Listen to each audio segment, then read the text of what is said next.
उमा सहित भगवान शिव का प्राकट्य, उनके द्वारा अपने स्वरूप का विवेचन तथा ब्रह्मा आदि तीनों देवताओं की एकता का प्रतिपादन। ब्रह्मा जी कहते हैं, नारद, भगवान विष्णु के द्वारा की हुई अपनी स्तुति सुनकर करुणानिधि महेश्वर बड़े प्रसन्न हुए और उमा देवी के साथ सहसा वहां प्रकट हो गए। उस समय उनके 5 मुख, प्रत्येक मुख में 3-3 नेत्र शोभा पाते थे। भाल देश में चंद्रमा का मुकुट सुशोभित था। सिर पर जटा धारण किए हुए गौरवर्ण विशाल नेत्र शिव ने अपने संपूर्ण अंगों में विभूति लगा रखी थी। उनकी 10 भुजाएं थीं। कंठ में नील चिन्ह था।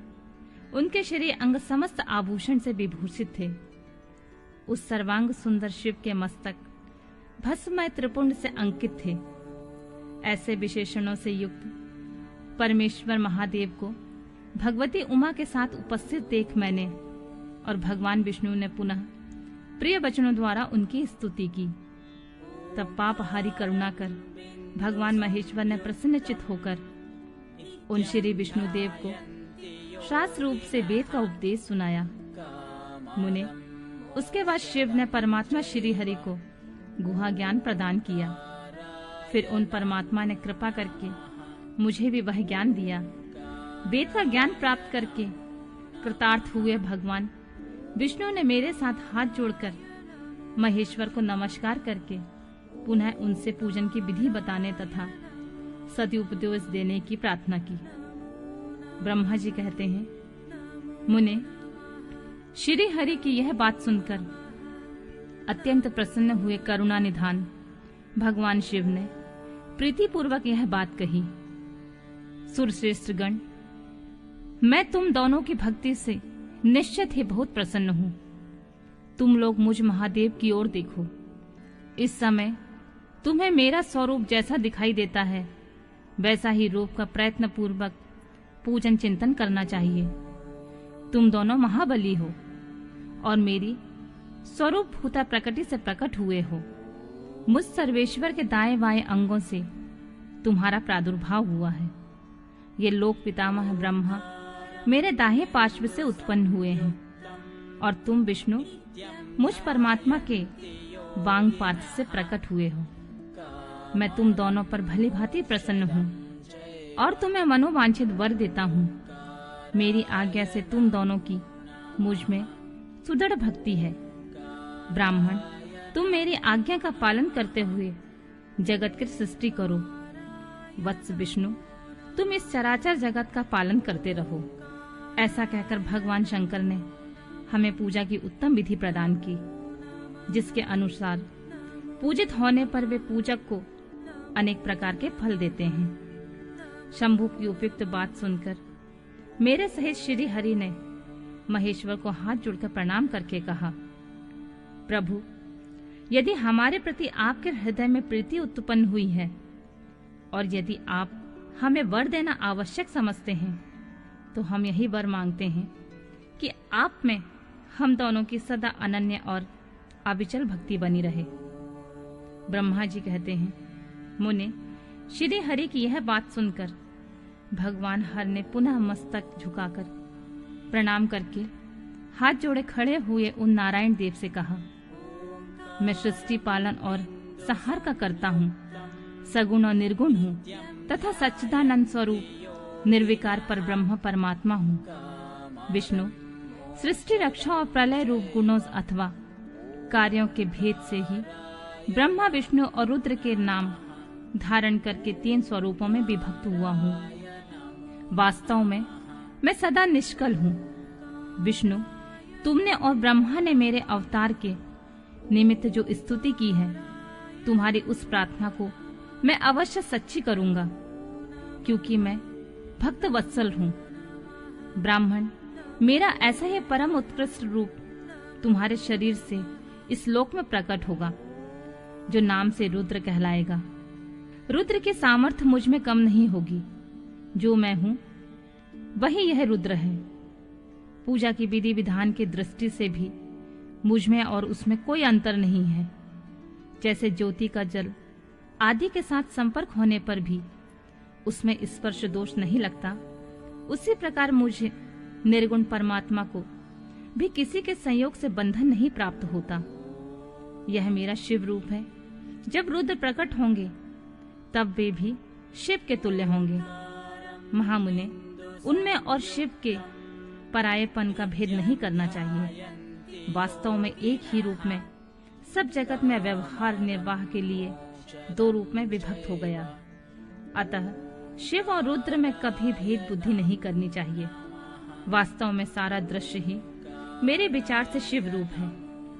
मैं, तुम, ब्रह्मा तथा जो ये रुद्र प्रकट हुए हैं वे सब के सब एक रूप हैं। इनमें भेद नहीं है। भेद मानने पर अवश्य ही बंधन होगा, तथापि मेरा शिव रूप ही सनातन है। यही सदा सब रूपों का मूलभूत कहा गया है। यह सत्य, ज्ञान और अनंत ब्रह्मा है। ऐसा जानकर सदा मेरे मन में यथार्थ स्वरूप का दर्शन करना चाहिए। ब्राह्मण, सुनो, मैं तुम्हें एक गोपनीय बात बता रहा हूँ। मैं स्वयं ब्रह्मा जी की भ्रुकुटी से प्रकट होऊंगा। गुणों में भी मेरा प्राकट्य कहा गया है। जैसा कि लोगों ने कहा है, हर तामस प्रकृति के हैं। वास्तव में उस रूप में अहंकार का वर्णन हुआ है।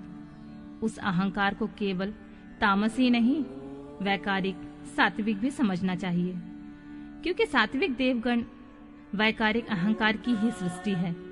यह तामस और सात्विक आदि भेद केवल नाम मात्र का है, वस्तुता नहीं है।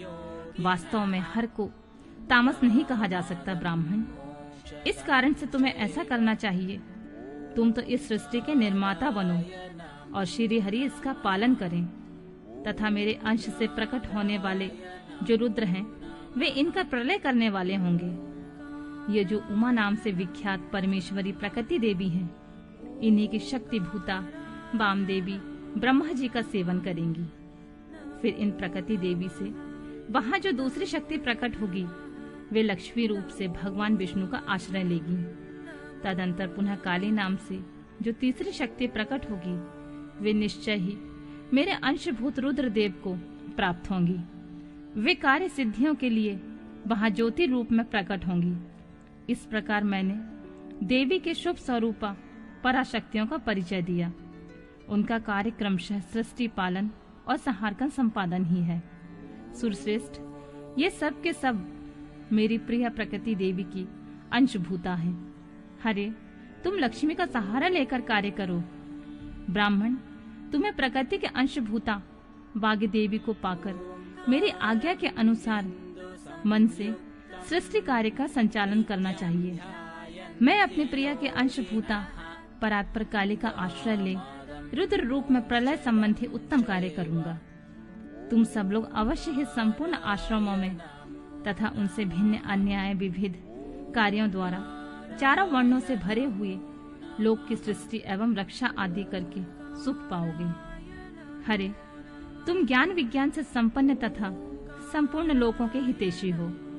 अतः अब मेरी आज्ञा पाकर जगत में सब लोगों के लिए मुक्तिदाता बनो। मेरा दर्शन होने से जो फल प्राप्त होता है वही तुम्हारा दर्शन होने पर भी होगा। मेरी यह बात सत्य है, सत्य है, इसमें संशय के लिए स्थान नहीं है। मेरे हृदय में विष्णु है और विष्णु के हृदय में मैं हूँ। जो इन दोनों के अंतर को नहीं समझता वही मुझे विशेष प्रिय है। श्री हरि मेरे बाएं अंग से प्रकट हुए, ब्रह्मा का दाहिने अंग से प्राकट्य हुआ है और महाप्रलयकारी विश्वात्मा रुद्र मेरे हृदय से प्रादुर्भूत होंगे। विष्णु, मैं और सृष्टि पालन और संहार करने वाले रज आदि विविध गुणों द्वारा ब्रह्मा, विष्णु और रुद्र नाम से प्रसिद्ध हो तीन रूपों में पृथक पृथक प्रकट होता हूँ। साक्षात शिव गुणों से भिन्न है। वे प्रकृति और पुरुषों से भी परे हैं। अद्वितीय, नित्य, अनंत, पूर्ण एवं निरंजन पर ब्रह्मा परमात्मा है। तीनों लोकों का पालन करने वाले श्री हरि भीतर तमोगुण और बाहर सप्त गुण धारण करते हैं। त्रिलोकी का संहार करने वाले रुद्रदेव भीतर सत्व गुण और बाहर तमोगुण धारण करते हैं तथा त्रिभुवन की सृष्टि करने वाले ब्रह्मा जी बाहर और भीतर से रजोगुणी ही हैं। इस प्रकार ब्रह्मा, विष्णु तथा रुद्र इन 3 देवताओं में गुण है, परंतु शिव गुणातीत माने गए हैं। विष्णु, तुम मेरी आज्ञा से इन सृष्टिकर्ता पितामह का प्रसन्नता पूर्वक पालन करो। ऐसा करने से तीनों लोकों में पूजनीय हो जाओगे।